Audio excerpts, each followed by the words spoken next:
Hello everybody, thanks for joining me, Chris, with Game Gumshoes for another review. This one is another Cubicle 7 game. It's called The One Ring.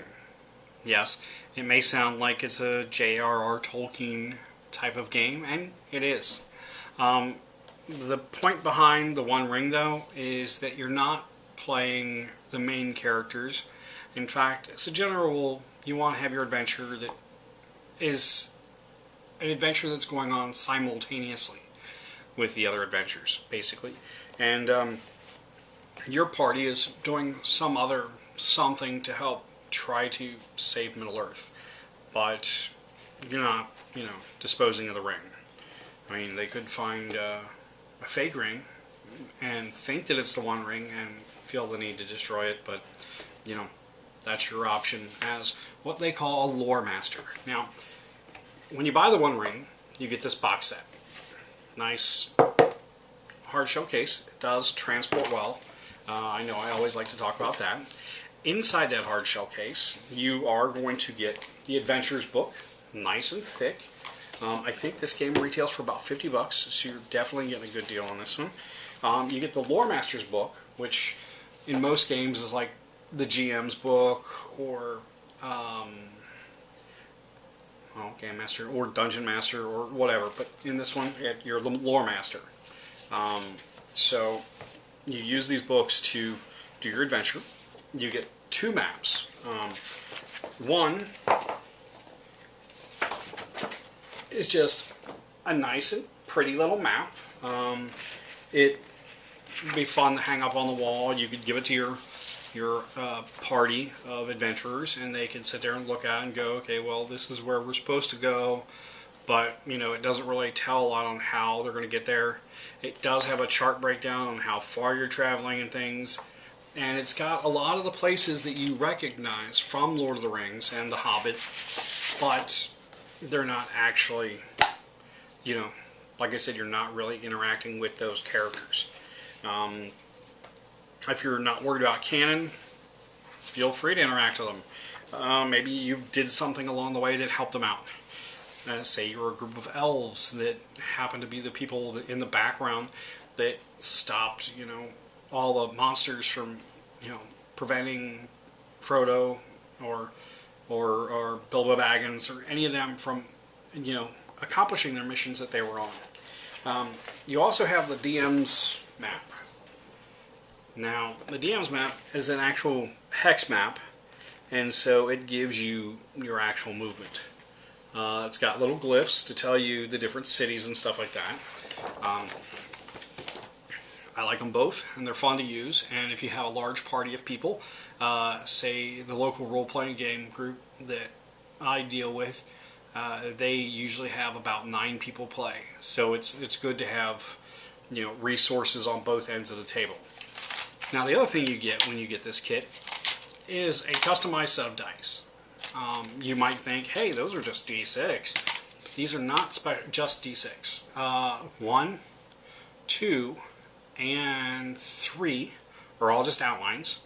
4, 5, and 6 are all solid. But the 6 has a special little T, Tanguar, I think it's called, that adds a little extra modifier to it. It's almost a certain win. You also get this die that it's a D12, and the numbers on it are 1 to 10, but you also have the glyph of Gandalf, and there it is, the Eye of Sauron.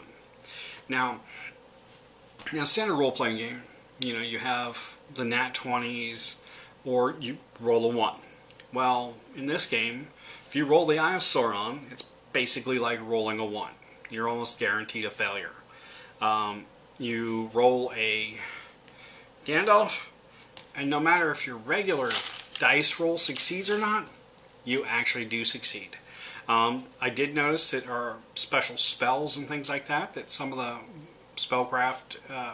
spellcasting characters can use that actually require you to get these in order to succeed, or they give a special they add something special to the effects of the spell if you happen to get those particular icons on your die. You will like this game. I know I did, because you're really getting your money's worth. Show you.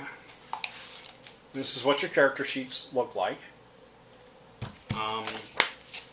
As with all the Cubicle 7 stuff, you can go online, you can download the character sheet, and you can print it off. They also have other downloadable content. This particular set is called The Adventures Over the Edge of the Wild.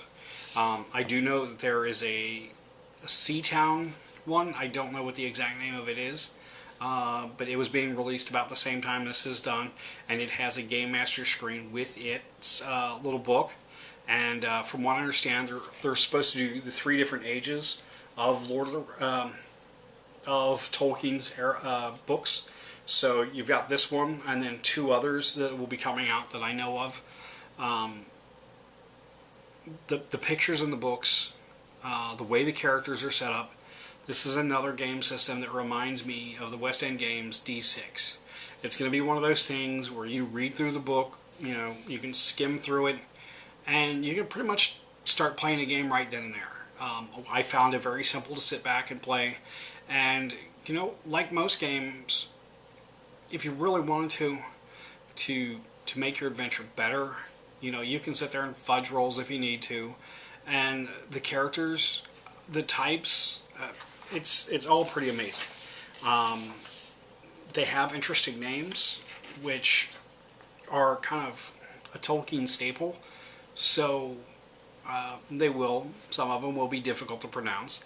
I will say that if you do have difficulty reading,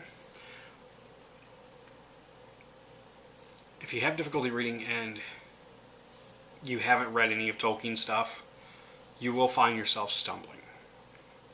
Now, if you're with a good role-playing group, and most of them,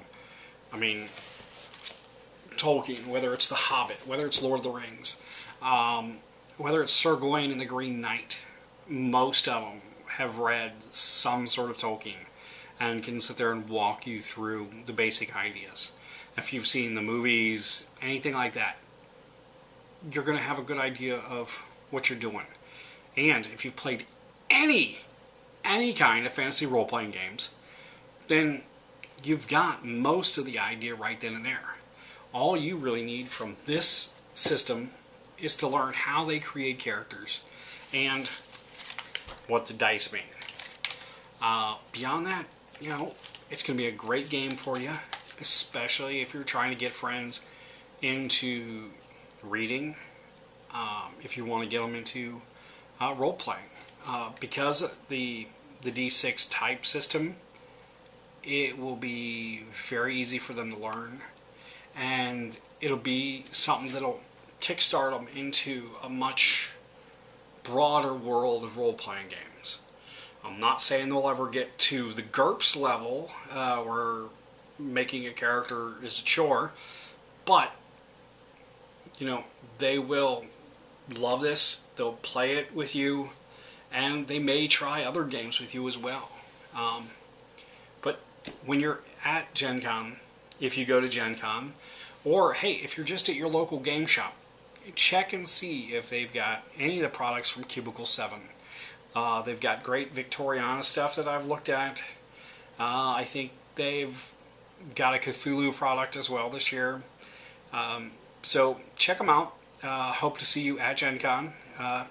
If not, we can always try to play a game some other time. Feel free to like our videos and check us out on Facebook. Thank you for your time. I'm Chris. This is Game Gumshoes.